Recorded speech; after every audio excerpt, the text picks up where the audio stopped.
Sloppy is how Zach Taylor described Sunday's 41-22 loss to the Los Angeles Chargers. Hi again, everyone. I'm James Rapien with allbengals.com and Cincinnati Bengals Talk here at Paul Brown Stadium, where the Bengals, well, they rallied, and it was exactly that, a sloppy game as we look at a team that hasn't won 3 straight games since 2015. This was their second chance to do so this season.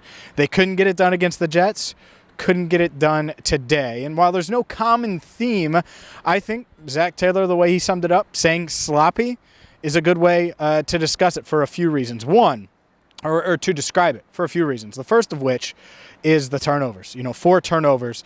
2 in the first quarter, 2 in the fourth quarter. It killed the Bengals. It killed their momentum. The sack fumble is one thing, and you're down 9-0. But the Jamar Chase, and he was probably right over here. You could see it in the cut. Actually, I should go this way. He's probably right there. All right? That is probably where Jamar was, and he would have just went. We would have saw the gritty. Honestly, we would have saw the gritty right here. But he couldn't hang on, and then the ball gets intercepted. And so when that happened, obviously we know what took place. It was a 14-point swing. The Chargers go down and score. It's 16-0, and you look up, and that's that. It's 24. It gets to 24-0. But the Bengals, they did respond, and that's the thing with this team. It seems like they always respond. And the defense forced turnovers despite injuries, and I'm going to get to all the injuries, I promise. And they rallied, and you get to 24-22 in the fourth quarter, driving. And Joe Mixon fumbles. So Joe Burrow had some turnovers today. Obviously, the interception was Jamar Chase's fault. So let's say Jamar Chase had an interception. Joe Mixon with the fumble. The best players on offense were making key mistakes. And when you have guys out, when you have no margin for error, when you're already down and you dig yourself a hole, impossible to recover from. So sloppy is a good way to describe this game. And part of it had to do with who wasn't in the game to start. No Riley Reef, no Trey Hill. Big problem. That's what it is. Let's call it what it is. Big problem. Isaiah Prince got called for a couple penalties. I know Trey Hill got called for a couple crucial penalties in the first half, and it derails drives. The one penalty completely stopped. It was at the end of the first quarter. They converted a 3rd and 6, and then suddenly it was a 3rd and 11. It's just really, really tough stuff to overcome. As is a dislocated pinkie. Joe Burrow dislocated his right pinkie on the first drive of the game and continued to play. Said he felt like he just jammed it, and that's why there's a video that went around of him pulling it and trying to basically unjam it, and I'm sure we've all can relate to that because we've jammed our finger before. Couldn't do it. Struggled to grit the ball when it was taped. I assume they were trying to tape it together to give it some stability. And so he had to play after it was all swollen after halftime.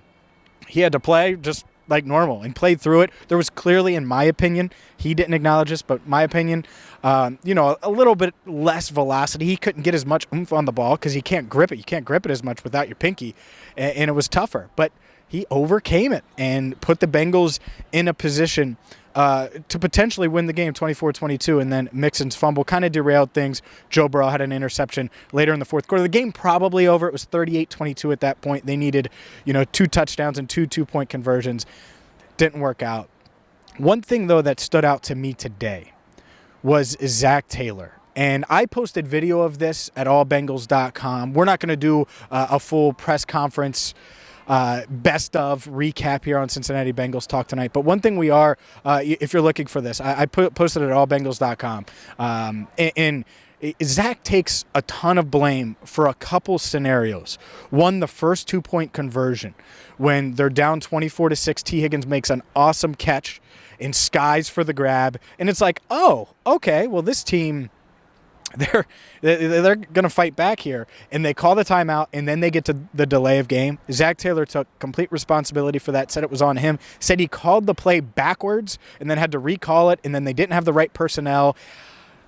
I think that this is Zach kind of diving on the sword a little bit, maybe, because that's what he's known to do, because Joe took a little responsibility for some of the clock management stuff. At the same time, how else do you get to that point? It almost has to be on the coach. And so Zach Taylor took the blame for that, and deservedly so. You can never – it's impossible almost to have a delay of game after a timeout unless you like go to the bathroom during your Madden game. Like that's the only chance, right? Or if the pizza guy is at your door while you're playing Madden and you don't press pause, you just hit timeout. You're like, oh, I got time. And he's taking forever to get you changed, the pizza delivery guy. So really hard to do. The Bengals did that today. And that's just another example of the sloppiness that Zac Taylor talked about. So this team, they rallied, they fought. It wasn't enough, and they turned the ball over 4 times. And sometimes it does come down, and it is that simple. There are a lot of little things that they could have done better. Defensively, I think it was a big win. Despite all of the injuries, which, again, I'm going to get to in a minute, they were able to overcome that, hang around, force some turnovers, and stay in it. Keep the offense in it. Give Joe Burrow and his dislocated pinkie a shot at coming back, and they damn near did it. And it was just not enough. They dug too much of a hole, and then by the time Mixon fumbled, it was over. And that is the game. So the Bengals, they fall to 7-5 on the season.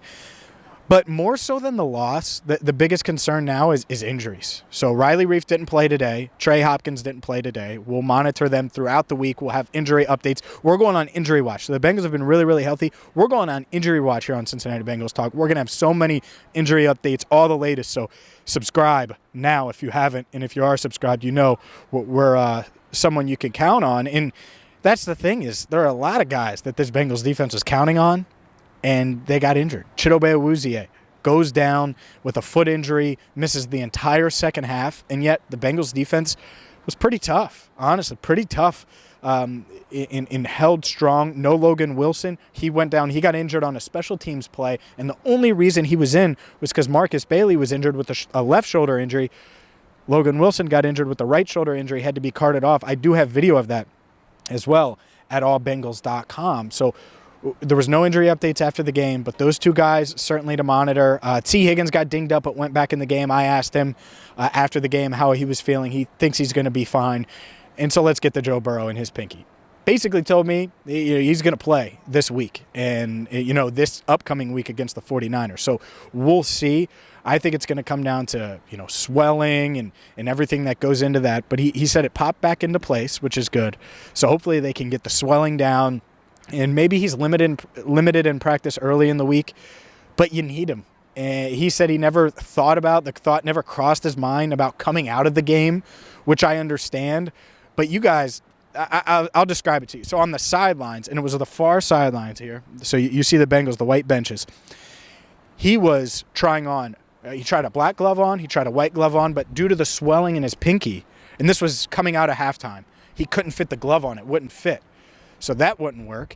They tried to tape it, but he couldn't grip the ball well enough when that was the case. He would throw it fine sometimes, but other times it would slip out. And you could tell he wasn't getting the velocity he wanted. So he was like, all right, well, I'm going to just play like this. And he did. And that's just another example of his toughness. But certainly something to monitor, especially with another Bosa in that 49ers defense coming to town next week. And let's be honest here. Joe Burrow sacked 6 times, hit another 11 times. He got hit too much today. And part of it was the game script. Part of it was the Bengals really couldn't get the ground game going the way they hoped to.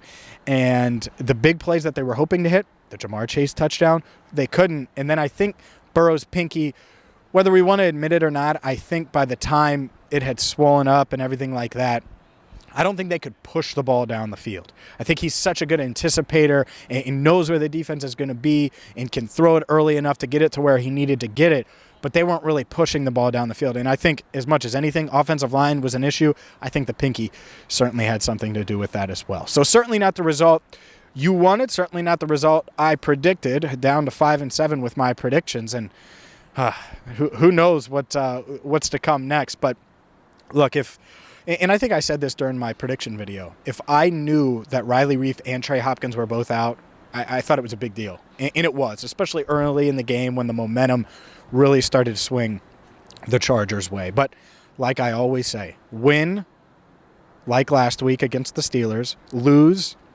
like this week, or draw like week 3 against the Eagles last year, we have you covered at Cincinnati Bengals Talk. So make sure you hit that subscribe button. We have a ton coming your way. Lindsay Patterson working on exclusive interviews like she's going to bring you each and every week. And by the way, the Ryan Clark stuff holds up. So if you missed her conversation with ESPN analyst Ryan Clark, check that out as well. For Andrew Fox Miller, I'm James Rapien, signing off for now from Paul Brown Stadium.